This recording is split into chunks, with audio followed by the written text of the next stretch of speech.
வணக்கம். நாம இப்போ ஒரு அழகான ரொம்பவே மனசுக்கு நெருக்கமான ஒரு கதைய பார்க்க போறோம். அப்படியே ஒரு கனவு உலகத்துக்குள்ள, அதாவது அந்த பழைய குழந்தைங்களுக்கான கதை புத்தகங்களுக்குள்ள போனா எப்படி இருக்கும்? அத கொஞ்சம் கற்பனை பண்ணிக்கோங்க. கடலோட அந்த கடைசி கலங்கரை விளக்கத்தையும் தாண்டி, தொடுவானத்துல பச்சையா ஒளிரும் ஒரு மாய உலகத்துக்கு நாம போக போறோம். வாங்க, இந்த நினைவு தீவு அப்படிங்கிற கதைய விரிவா பார்க்கலாம். ஒரு நிமிஷம் யோசிச்சு பாருங்க. ஒரு தீவு உலகத்துல நடக்கிற எல்லாத்தையும் தன்னோட ஞாபகத்துல வச்சுக்கிட்டா எப்படி இருக்கும்? கொஞ்சம் ஆச்சரியமா இருக்குல்ல? இப்போ நம்ம கதையோட நாயகன் ஆரியனை மனசுல நினைச்சுக்கோங்க. பெரிய பளபளப்பான கண்கள், முகத்துல ஒரு சின்ன அழகான புன்னகை கொண்ட ஒரு சின்ன பையன். அவனுக்கு பிடிச்ச அதே ஆடைகளை எப்பவும் போட்டுக்கிட்டு அனிமேஷன் படத்துல வர்ற மாதிரி அந்த வெளிர் நிற கடலை அப்படியே பார்த்துக்கிட்டு நிக்கிறான். அந்த நினைவு தீவு பத்தின கதைகள்லாம் உண்மையா இருக்குமோன்னு அவன் ரொம்பவே ஆச்சரியமா யோசிச்சுக்கிட்டு இருக்கான். தாத்தாவின் ரகசிய கடந்த காலம். ஆரியனுக்கு அந்த தீவு நிஜமாவே இருக்குன்னு ரொம்ப உறுதியா தெரியும். ஏன்னா அவனோட 81 வயசு தாத்தா மோகன் இருக்காரு இல்லையா, அவரு சரியா 64 வருஷத்துக்கு முன்னாடி ஒரு பெரிய கடற்புயல்ல மாட்டிக்கிட்டு அந்த தீவோட கரையில தான் தப்பிச்சு ஒதுங்கினாராம். அந்த தீவு எப்படி இருந்துச்சுன்னு தாத்தா மோகன் சொல்லும்போது, அது எனக்கு எல்லாத்தையும் கொடுத்துச்சுன்னு சொல்வார்.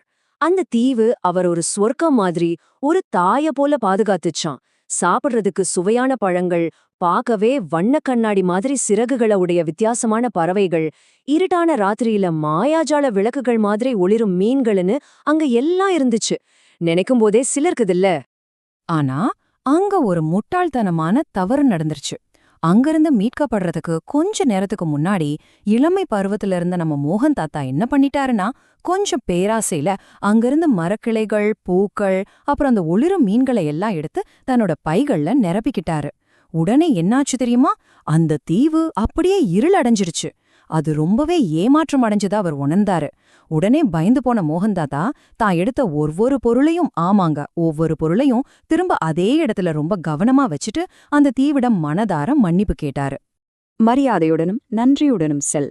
இப்போ இதுல ரொம்ப ரொம்ப சுவாரஸ்யமான விஷயம் என்னன்னா, அந்த தீவு மோகனுக்கு ஒரு பரிசளிச்சது. அது சூரிய உதய நிறத்துல இருக்கிற ஒரு ஒற்றை பூ. 64 வருஷமா கொஞ்சம் கூட வாடாம அப்படியே இருக்கிற அந்த பூவை அவர் இப்போ ஆரியன் கிட்ட கொடுத்து, அந்த தீவு மரியாதையை மட்டுமே ஏத்துக்கும் அப்படின்னு ஒரு முக்கியமான எச்சரிக்கையோட அவன் அனுப்பி வைக்கிறாரு. மரியாதையுடன் ஒரு பயணம். இப்போ ஆரியன் தனக்கு ரொம்ப வசதியான அந்த உடைகளை அணிந்துகிட்டு, ரொம்பவே சுட்டித்தனமும் கூர்மையான அறிவும் கொண்ட அவனோட நெருங்கிய தோழி சனாவோட பயணத்தை தொடங்குறான். அந்த மாயா ஜாலமான நட்சத்திரங்கள் நிறைந்த ராத்திரியில அவங்க பயணம் செய்றாங்க. இங்க ஒரு விஷயத்த நோட் பண்ணுங்க. எதையும் அள்ளிட்டு வரதுக்காக அவங்க எந்த பைகளையும் கையில எடுத்துட்டு போகவே இல்ல. அவங்க தங்கள மட்டுமே சுமந்துட்டு போனாங்க. தொடர்ந்து 2 நாள் பயணம் செஞ்சாங்க. 3வது நாள் காலையில அந்த வெள்ளை நுரைகளால சூழப்பட்டு பச்சை நிறத்துல ஒளிரும் அந்த நினைவு தீவு அவங்க கண் முன்னாடி அப்படியே பிரம்மாண்டமா தோன்றுச்சு. தீவின் வரவேற்பு. பளிங்கு மாதிரி ரொம்ப தெளிவா இருக்கிற அந்த நீல நிற கடல் நீர்ல படக நிறுத்தினதும் ஆரியன் என்ன பண்ணான்னு தெரியுமா? மத்தவங்க மாதிரி அவசர அவசரமா தீவுக்குள்ள ஓடல. அதுக்கு பதிலா அங்கேயே நின்னுட்டு 64 வருஷத்துக்கு முன்னாடி தன் தாத்தாவை காப்பாத்தினதுக்காக அந்த தீவுக்கு சத்தமா வாய்விட்டு நன்றி சொன்னான். ஒரு அழைப்பு. அவனோட அந்த உண்மையான நன்றி உணர்வுக்கு உடனே ஒரு பதில் கிடைச்சது. ஒரு சிட்டுக்குருவி சைஸ்ல அப்படியே பளபளக்கிற ஒரு நீல நிற பறவை வந்து ஒரு பாறையோட உச்சியில உட்கார்ந்துச்சு. அது ஆரியனை பார்த்துட்டே ரொம்ப மெதுவா அவங்கள அந்த பசுமையான பூக்கள் நிறைஞ்ச காட்டுக்குள்ள வழிகாட்டி கூட்டிட்டு போச்சு. நினைவுகளை சுமக்கும் மரம். அந்த அழகான நீல நிற பறவைக்கு பின்னாடியே ஒளிரும் மீன்கள் வெளிச்சம் கொடுக்கிற அந்த நீரோடைகள் வழியா அவங்க அந்த தீவோட மையப்பகுதிய, அதாவது இதய பகுதியை அடைஞ்சாங்க. அங்க மரப்பட்டையில செதுக்கப்பட்ட வரலாறு ஒன்னு இருந்துச்சு. அந்த தீவோட உண்மையான மாயாஜாலம் என்ன தெரியுமா?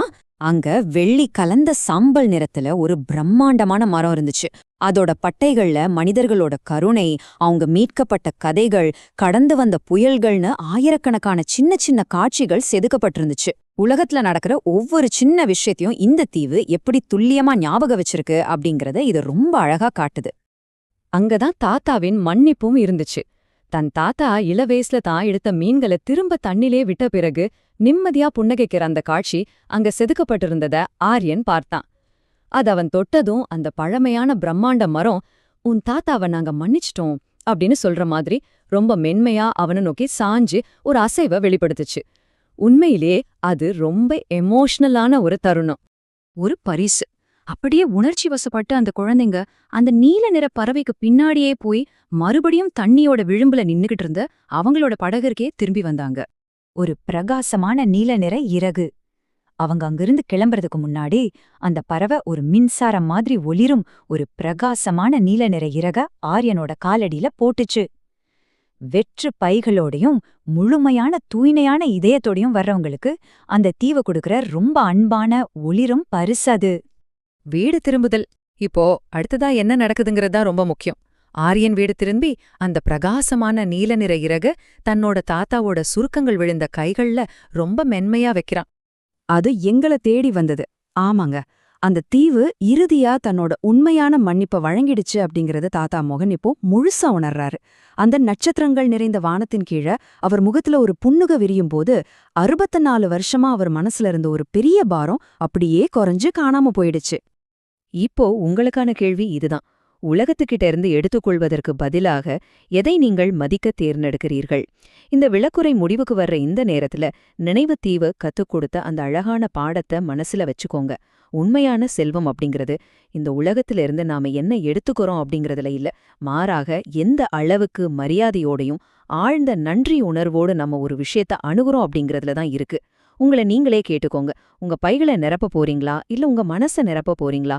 அடுத்து ஒரு சுவாரஸ்யமான விளக்குரையில நாம சந்திக்கலாம். அதுவரை நன்றியுடன் இருங்கள்.